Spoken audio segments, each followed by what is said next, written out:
Hello dears. അപ്പോൾ നമ്മുടെ സ്കൂളുകളിൽ ക്ലാസ് ഒക്കെ സ്റ്റാർട്ട് ചെയ്തിട്ട് ഏകദേശം ഒരു മാസം ആവുന്നുണ്ടല്ലേ. അപ്പോൾ ഇപ്പം നമ്മുടെ സ്കൂളുകളിലെ പ്രധാന പരിപാടി എന്ന് പറയുന്നത് ടെസ്റ്റ് പേപ്പർ ആണല്ലേ. ഓരോ യൂണിറ്റ് കഴിയുമ്പോഴും ആ യൂണിറ്റിന് ടെസ്റ്റ് ഒക്കെ ഇപ്പോൾ നടന്നുകൊണ്ടിരിക്കുകയാണ്.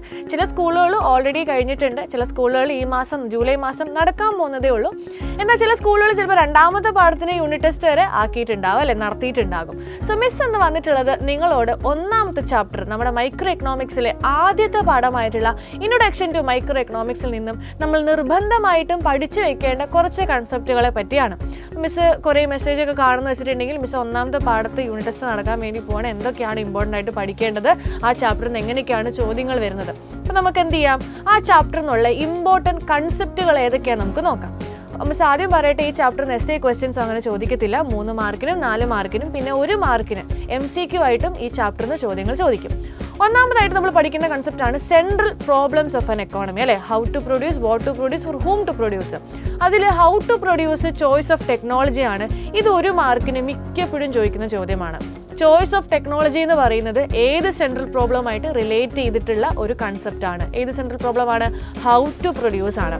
ഇങ്ങനെ ഇതിൽ നിന്നും ചോദ്യങ്ങൾ വരാം. 1 മാർക്കിനും 2 മാർക്കിനും എന്ത് ചെയ്യാം, ഈ ഒരു ഭാഗത്തു നിന്ന് ചോദ്യങ്ങൾ വരാം. രണ്ടാമതായിട്ട് PPC അല്ലെ, പ്രൊഡക്ഷൻ പോസിബിലിറ്റി കർവ് അഥവാ ഫ്രോണ്ടിയർ. ഈ ഒരു ഭാഗത്ത് നിന്ന് ഇത് വരയ്ക്കാനോ അല്ലെങ്കിൽ PPCയുടെ ഉള്ളിലും PPCയിലും PPCയുടെ പുറത്തുമുള്ള പോയിന്റ്സുകൾ ഏതൊക്കെയാണെന്ന് മാർക്ക് ചെയ്യാൻ, അത് ഗ്രാഫിക്കൽ റെപ്രസെന്റേഷൻ നമ്മളോട് എന്ത് ചെയ്തിട്ടുണ്ട്, എക്സാമിന് ചോദിച്ച് കണ്ടിട്ടുണ്ട്. സോ ഇത് രണ്ടും ഏറ്റവും ഇമ്പോർട്ടൻ്റ് ആയിട്ടുള്ള ഭാഗമാണ്. അതിനുശേഷം നമുക്ക് വരുന്നത് MOC ആണ് അല്ലെ, മാർജിനൽ ഓപ്പർച്യൂണിറ്റി കോസ്റ്റ്.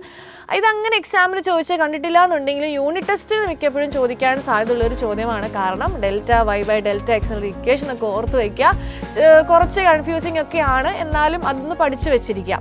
അത് കഴിഞ്ഞിട്ട് നമുക്ക് വരുന്നത് 3 ടൈപ്സ് ഓഫ് എക്കോണമീസ് ആണ്. ഇത് യൂണിറ്റ് ടെസ്റ്റിന് മാത്രമല്ല, ഇനി അങ്ങോട്ട് ഓണം എക്സാമിനും ക്രിസ്മസ് എക്സാമിനും മോഡലിനും പബ്ലിക്കിനും ഒക്കെ റിപ്പീറ്റഡ്ലി ചോദിക്കുന്ന ഒരു ചോദ്യമാണ് സെൻട്രലി പ്ലാൻഡ് എക്കോണമിയും മാർക്കറ്റ് എക്കോണമിയും തമ്മിലുള്ള കമ്പാരിസൺ, ഡിഫറൻസ്. സോ ഈ 3 പഠിച്ചു വയ്ക്കുക. മിക്സഡ് എക്കോണമിയും സെൻട്രലി പ്ലാൻഡും മാർക്കറ്റ് എക്കോണമിയും കൃത്യമായിട്ട് പഠിച്ചു വയ്ക്കുക. കുറച്ചും കൂടി ഇമ്പോർട്ടൻസ് കൊടുത്തിട്ട് സെൻട്രലി പ്ലാൻഡും മാർക്കറ്റ് എക്കോണമിയും തമ്മിലുള്ള ഡിഫറൻസ് കൂടെ നിങ്ങൾ എന്ത് ചെയ്യണം, പഠിച്ചു വെക്കണം. ഇത് നമുക്കിവിടെ വരുന്നത് difference between micro and macro ആണ്.